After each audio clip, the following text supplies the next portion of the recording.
Здравствуйте, я Светлана Ермакова. Одна наша с вами современница сказала: критика есть королева конструктивных изменений. В этом сюжете я хочу развить эту мысль.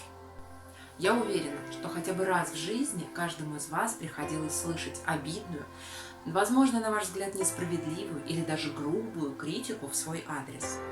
Ну, например, рисуете ли вы картину, записываете видеоролик или выполняете порученное вам задание, а тут бац, и проходящий мимо коллега, друг или даже родственник решит высказать свое экспертное мнение. И сделает это в такой форме, что руки опускаются и возобновлять начатое дело уже не хочется. Или наоборот, вы разочарованы результатами чьей-либо работы. Ну, к примеру, партнер, с которым вы ведете совместный проект, забыл или выполнил как-то не так задание, про которое вы договаривались. Супруг купил не те продукты, которые вы просили. Ребенок, который только осваивает новое дело, и ему просто необходимо знать ваше мнение о результатах своей деятельности. И множество других ситуаций, когда вы расстроены из-за несовпадения ваших ожиданий с полученным результатом. В такой ситуации вы, конечно же, можете сделать вид, что ничего не произошло и все так и задумывалось, хотя на самом деле внутри будете сильно разгневаны. Или незамедлительно выплеснуть все свои эмоции на того, кто не оправдал ваши ожидания. Но в первом случае вы снова проглотите свои чувства, а они рано или поздно все равно попросятся выйти наружу, а во втором испортите настроение себе, другому, да и в целом создадите совершенно ненужную конфликтную ситуацию. И при этом заметьте, ни в первом, ни во втором случае вторая сторона так и не поймет, что было сделано не так и как с этим быть в дальнейшем. Так как же сделать так, чтобы вторая сторона услышала вашу критику и захотела сделать иначе в следующий раз? Алгоритм очень прост. Первое. Сделайте глубокий вдох и выдох, и мысленно досчитайте до 5. Это вам позволит погасить эмоции, которые вы испытали, узнав о результатах работы, а также включить ту часть мозга, которая отвечает за логику, анализ и оценку. Помимо этого, вы таким образом не передадите свои эмоции собеседнику, а согласитесь, чем спокойнее будет ваш диалог, тем выше вероятность того, что вас услышат.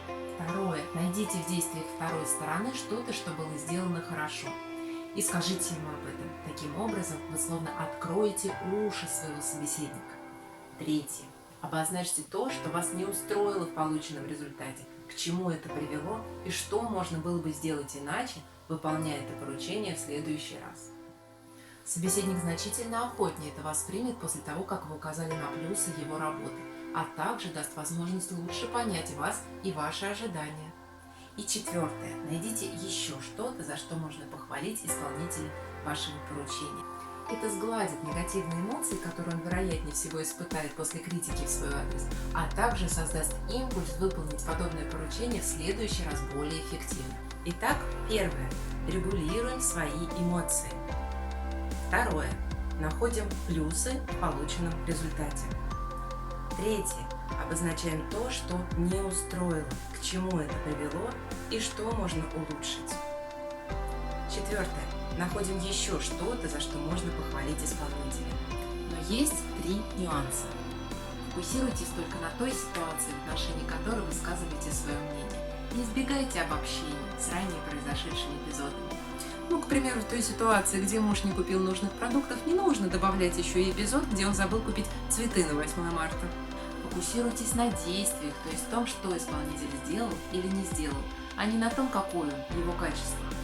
А также используйте «я-сообщение». Говорите от первого лица. «Я благодарна», «мне понравилось», «мне бы хотелось».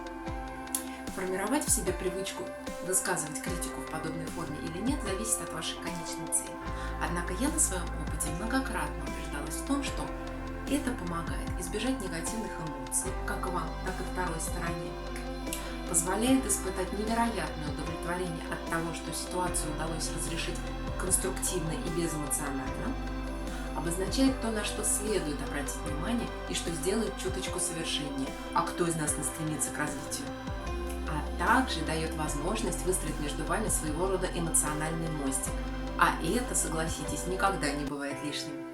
Ну а если критика обращена в ваш адрес, то помните, надо собирать камни, которые в вас бросают. Это основание для будущего пьедестала. С вами была я, Светлана Ермакова. До новых встреч!